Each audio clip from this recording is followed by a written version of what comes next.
মোহাম্মদ বাজিক একজন মুসলিম যিনি ওই সকল বাচ্চাদের দত্তক নেন যারা শারীরিক এবং মানসিকভাবে দুর্বল, যারা হয়তোবা আর অল্প কিছুদিন বেঁচে থাকবেন।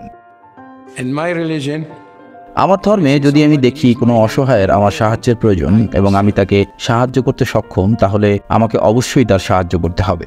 মোহাম্মদ বাজিক লিবিয়া থেকে 1978 সালে মার্কিন যুক্তরাষ্ট্রে আসেন। উনি ইউটাহ স্টেট থেকে ইলেকট্রনিক্স ইঞ্জিনিয়ার হিসেবে ওনার স্নাতক ডিগ্রি অর্জন করেছেন। মোহাম্মদ বাজিক ওনার স্ত্রীর সাথে 1989 সালে পরিচিত হন এবং ওনারা দুজনেই ওই সকল বাচ্চাদের দত্তক নিয়ে লালন পালন শুরু করেন যারা শারীরিক এবং মানসিকভাবে দুর্বল। 1989 সাল থেকে ওনারা 80 জন বাচ্চা দত্তক নিয়েছেন।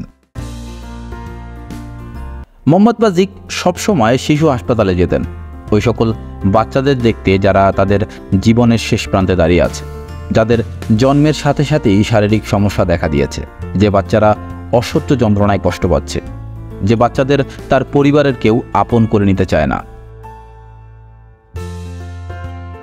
মোহাম্মদ বাজিক বিশ্বাস করেন যে প্রতিটি শিশুরই নিজের বাড়ি এবং পরিবার থাকার অধিকার আছে।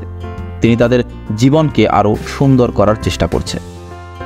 মোহাম্মদ বাজিকের মেয়ে জন্মগতভাবে কানে শোনে না এবং অন্ধ। মেয়েটির মস্তিষ্কের প্রায় কোনো অংশই কাজ করছে না। জন্মের পর ডাক্তাররা বলেছিল যে মেয়েটি কয়েক সপ্তাহ বেঁচে থাকবে, কিন্তু মেয়েটি 7.5 বছর ধরে বেঁচে আছে।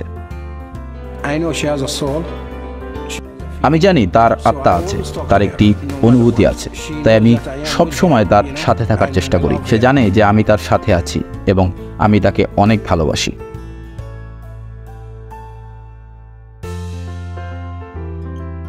মোহাম্মদ বাজিক একজন আদর্শ মুসলিম। আমরা সবাই ওনার জন্য প্রাণ ভরে দোয়া করব এবং জীবনে একবার হলেও কোনো একজন অসহায় মানুষকে সাহায্য করার চেষ্টা করব। সবাই ভালো থাকবেন, সুস্থ থাকবেন। আল্লাহ হাফেজ।